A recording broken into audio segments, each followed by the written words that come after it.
मां हिंगलाज की भक्ति में डूबा बलूचिस्तान। बलूचिस्तान ने लगाए भारत मां के जयकारे। पाकिस्तानी हुकूमत और सेना गुस्से से लाल।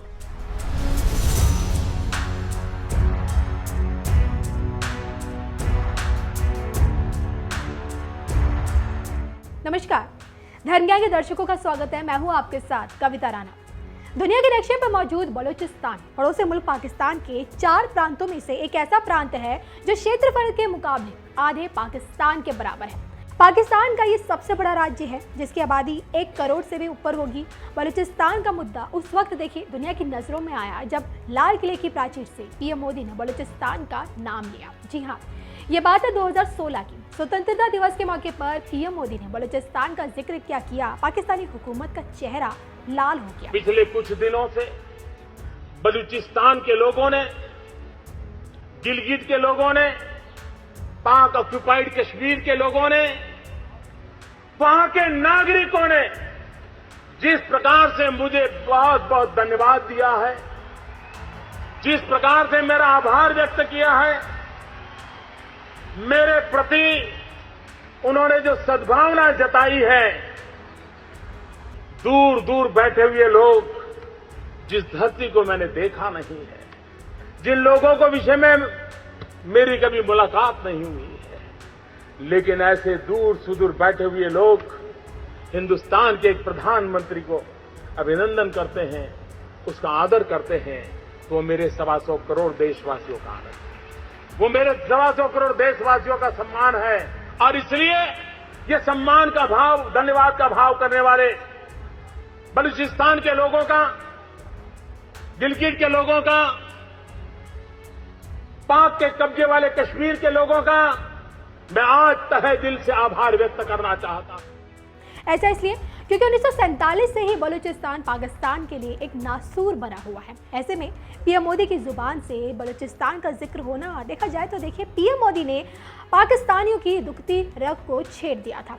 प्राकृतिक रूप से संपन्न बलूचिस्तान, जिसकी संस्कृति, बोली, पहनावा सब कुछ पाकिस्तान से बिल्कुल अलग रहा, इस कारण बलूचिस्तान पाकिस्तान के साथ नहीं मिलना चाहते थे। हमेशा से उसने अपनी बलोच धरती के लिए एक अलग राष्ट्र की मांग की और इसी मांग को दबाने के लिए पाकिस्तानी हुकूमत और उसकी सेना ने इन पर असहनीय जुल्म किए।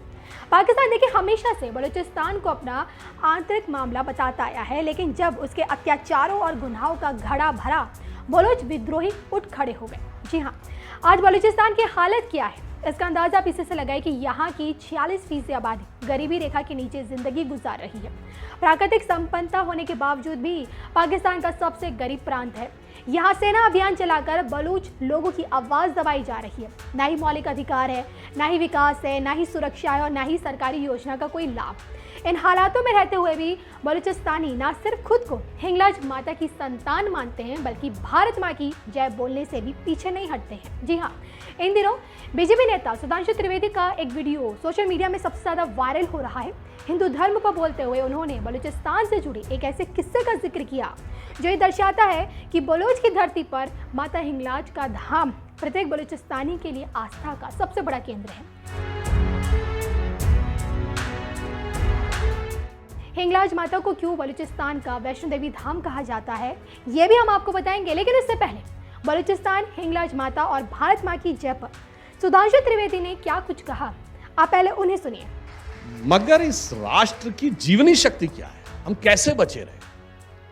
कोई 1-2 चीज नहीं है जिसकी वजह से बचे रहे। हमारे अंदर एक मल्टी डायमेंशनल, मल्टी फेसेट ये कॉन्शियस एनर्जी है जो कि हमें बचाए रखने में महत्वपूर्ण भूमिका निभाती है। उदाहरण के लिए हम सब ने कल ही कृष्ण जन्माष्टमी मनाई। अब यदि भगवान कृष्ण के प्रति आपकी भक्ति है और आप मुंबई में दही हांडी का पर्व खेल रहे हैं, उस समय आपकी आस्था कहां कहां से जुड़ती है? पश्चिम में द्वारका से जुड़ती है, पूर्व में जगन्नाथपुरी से जुड़ती है, उत्तर में मथुरा से जुड़ती है और सुदूर दक्षिण में केरल के गुरुवायूर मंदिर में, जिसमें बाल कृष्ण की मक्खन खाते हुए वह मूर्ति है, उससे भी जाके जुड़ती है। बताइए, एक जगह आस्था जुड़ी और पूरे राष्ट्र के साथ एकाकार हो गए। और इस विचार को सबसे पहले किसने समझा? लोकमान्य तिलक ने, जब उन्होंने गणपति उत्सव और शिवाजी जयंती की शुरुआत की। इस राष्ट्र को, जिसको हम सांस्कृतिक राष्ट्र कहते हैं, उस सांस्कृतिक राष्ट्र का अर्थ क्या है, यह हमें समझने का प्रयास करना चाहिए। हमने भगवान कृष्ण का उदाहरण दिया। आप कोई किसी दूसरे देवी देवता को मान लीजिए, आप कहिए जी मैं तो देवी का भक्त हूं। जब आप कहेंगे देवी का भक्त हैं, तो पूर्व में कामाख्या और त्रिपुरा की त्रिपुर सुंदरी से भी वैसी आस्था होगी जो मुंबई की मुंबा देवी से होगी, तो उत्तर में वैष्णो देवी से होगी, तो मध्य में विंध्यवासिनी से होगी और सुदूर दक्षिण में कन्याकुमारी से होगी। इतना ही नहीं, फिर ढाका की ढाकेश्वरी हो या बलूचिस्तान की हिंगलाज माता हो, जो आज राजनीतिक दृष्टि से हमारे हिस्से नहीं है, वहां भी आपकी भावना एकाकार हो जाएगी। इसलिए इस राष्ट्र को समाप्त करना आसान नहीं, चाहे राजनीतिक दृष्टि से कोई भी हिस्सा किसी के भी पास क्यों ना चला जाए। आप कहेंगे कि साहब ये तो थ्योरी है, ऐसा कभी प्रैक्टिकल में थोड़ी देखने को मिलता है, चला गया तो चला गया। ये मैंने पहले भी एक बार इस बात का उल्लेख किया है कि जिस दिन 15 अगस्त 2016 को प्रधानमंत्री श्री नरेंद्र मोदी जी ने लाल किले से बलूचिस्तान का मुद्दा उठाया था, उस दिन मैं शाम को एक अंग्रेजी टीवी चैनल पर डिबेट में था। मैं डेट भी बता रहा हूं, तो आप जाके चाहें तो आर्काइव में से निकाल के भी देख सकते हैं। तो एक बलूच नेता जिसका नाम था अहमद मुफ्ती खान, वो वॉशिंगटन डीसी से जुड़े हुए थे और पाकिस्तान की तरफ से जनरल शफकत सईद थे, और बलूचिस्तान के विषय में बात होने लगी। तो वो बलूच नेता कहता है कि we are Baluch, we are not Pakistani, because all those countries which are there in this region are having an ethnicity and identity. Like Kazakhstan is having the Kazakh identity, Uzbekistan is having the Uzbek identity, Afghanistan is having the Afghan identity. But if there is a one fake country in this entire region with no identity, that is Pakistan.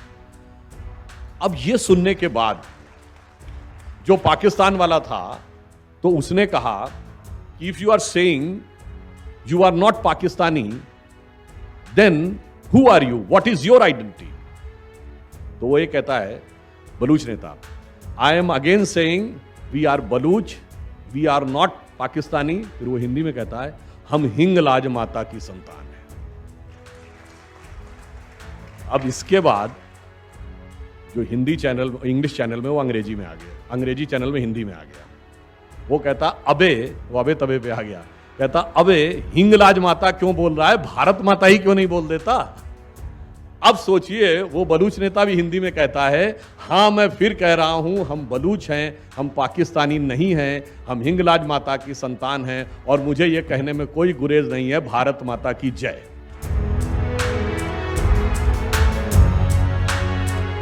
एक कहावत है, सत्य को परेशान किया जा सकता है लेकिन पराजित नहीं किया जा सकता, जो कि बलूचिस्तान पर फिट बैठती है। पाकिस्तानी सरकार और उसकी सेना चाहे कितनी ताकत लगा ले, लेकिन सत्य की आवाज़ को दबाकर नहीं रख सकती, और सत्य के साथ साथ आस्था को भी नहीं दबाया जा सकता। तभी तो 51 शक्तिपीठों में से एक माता हिंगलाज के इस चमत्कारी धाम में हजारों की संख्या में श्रद्धालुओं का मेला लगता है। धर्मशास्त्रों के अनुसार देखिए, यहीं पर देवी सती का मस्तिष्क गिरा था।